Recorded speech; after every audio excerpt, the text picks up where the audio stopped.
Sir, when are you planning to visit the areas devastated by Typhoon Yolanda, particularly to those areas hardly hit by typhoon? Hindi, hardest hit. Yes, yes, sir. Yung actually from this morning, pinaplano ko na sa kanila kailan ako pwede pumunta. My expectation is by tomorrow, no, natapos na nila yung preparations for going. And I actually asked a few minutes ago, bakit ang dami na nakakapunta ako, hindi pa ako makapunta doon. So they promised me that by tomorrow I can go. Sir, good evening po. Isay Reyes po from GMA7. Sir, ano po yung measures na ginagawa or plano pong gawin ng pamahalaan with regards to the severely devastated towns or provinces po ng Typhoon Yolanda? Meron po bang ano po yung tulong or reconstruction po na ginagawa natin as of the moment po? Well, yung first priority has to be yung getting the necessary data. No? Maraming areas na walang power. Yung walang power, let me explain that. No? Yung, syempre, dami tayo transmission towers affected. Pati yung Luzon and Visayas are already interconnected sa kuryente. Na-damage rin yung interconnection. No? And so, first priority is restoration of power and communications. Okay. So, yung all agencies of government that you can see arrayed before you, no? For instance, I can go through the list. No? DPWH will be clearing a lot of the roads to facilitate the relief efforts. No? Yung DSWD, yung katulong rin ng DA, amongst others, NFA in particular, full blast yung repacking operations. Meron pre-position din. Pre-position yung ating relief even for the areas na hindi actually tinamaan dito in preparation. So, medyo massive yung nangyari, for instance, in Tacloban. So, yung ating mga C-130s, ating mga barko, talagang lumalagari, no? Na madala yung relief supplies together with the Red Cross also, and also personnel na necessary. No? Ngayon, yung steps na gagawin, the report is marami yung light materials na bahay na totally damaged. No? So immediately, in coordination with the various LGUs, mag-identify sila ng lupa, magko-construct ang DPWH ng temporary shelters in the form of bunk houses para may house ka lahat to. In connection with that, yung DOH is assessing yung mga health risks. No? Kung may kulang ba na tubig, yung tubig ba polluted dahil yung may mga deaths, di ba?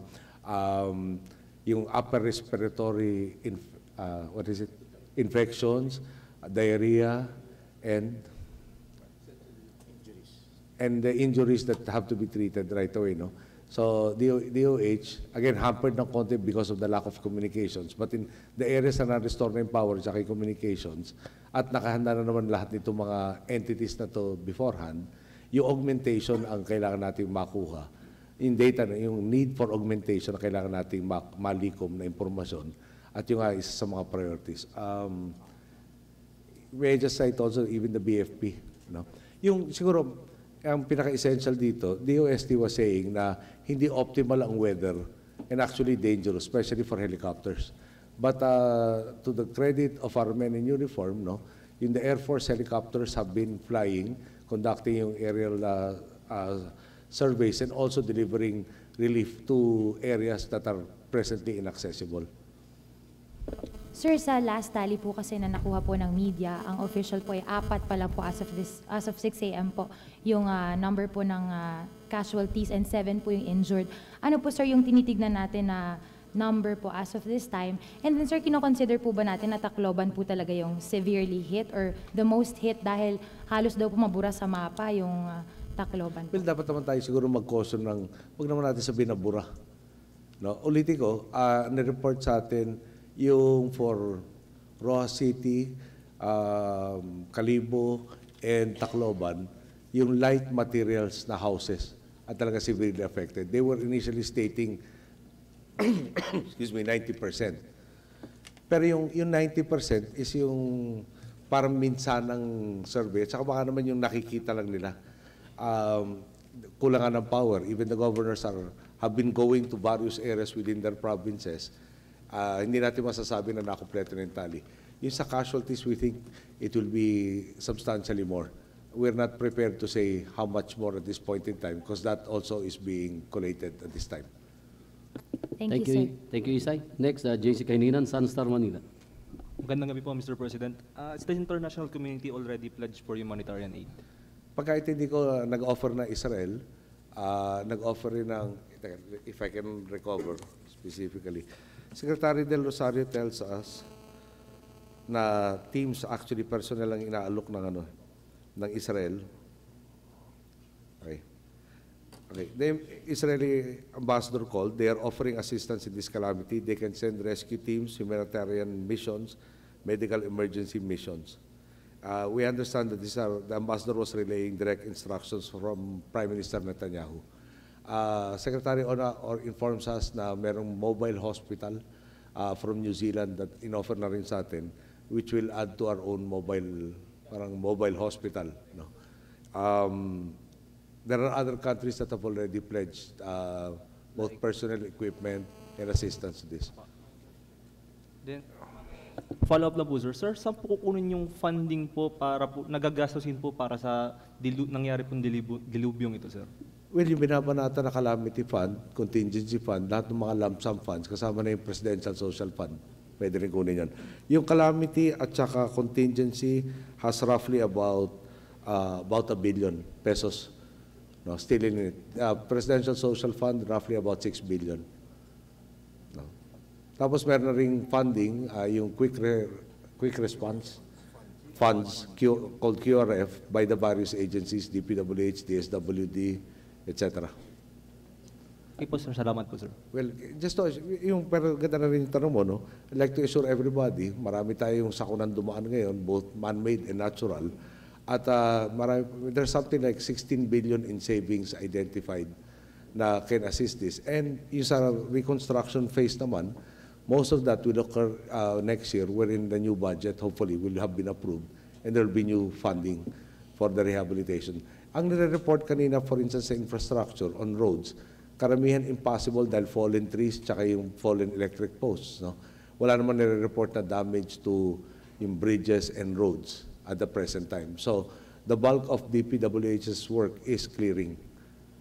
Okay, so, sorry kung makulit tayo dito, ulitin lang natin. May mga meron kasing, at least isang LGU, na report si Secretary Rojas, yung mga tao ron naglalakad na parang tuliro at hilo.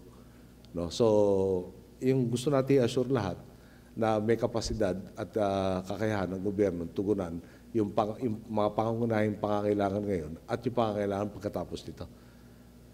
And sama ko na rin pala, sabi ng DOST, DNR, na parang itong event ng Yolanda tapos na. Okay, thank you, GC. Huling tanong, Joel Ginto. Mr. President, sir, you described the situation in Tacloban as massive. Sir, what was the report to you from the ground? Well, yung number one report from this morning, no, Secretary Gasmin and Rojas were both in Tacloban. It took them hours to traverse mere kilometers. No? Parang the distance from where they were to the airport was about 12 kilometers. Yung una, parang nakaabot sila ng 8. No, hindi pa nakompleto yung 12. Yun yung unang report. Maraming araw debris na nabablock yung mga roads. May certain areas na accessible ngayon motorcycles na. And the motorcycles will not be sufficient to bring in the relief. No? So, ang instruction sa atin dito, mag-focus. No? Ano ba itong mga main arteries na siyang pangunahing kailangan mabuksan para hindi ma-impede yung delivery ng ating relief, ng ating medical assistance. Ulitin ko lang, no? Lahat ng LGUs, ang first responder, sila in place already. Excuse me, national government comes in, no, to replenish and to augment whatever the LGUs lack. Pero para makaabot tayo dito in all areas, no? Alam naman niyo yung inepektuhan ng Yolanda, yung dinaanan niya, mga 600 kilometers yung diameter na kailangan natin bantayan. Towards that end, nag-draw up ng list ito yung list actually, nag-draw up ang DOST ng actual, parang binalikan yung actual track ni Yolanda at ang instructions, manigurado na none of this, ito yung parang logically ma-assume mo ang pinaka-apektado. No? Nakausap na ba natin ang mga concerned officials? It was the first instruction. Okay. So, balikan ko lang yung Tacloban, yung hesitant lang ako para bang hindi ganun ka-prepared. Sabihin na natin, no? Compared to other areas. At I would siguro reserve comments muna at this point in time hanggang mas makompleto natin yung datos.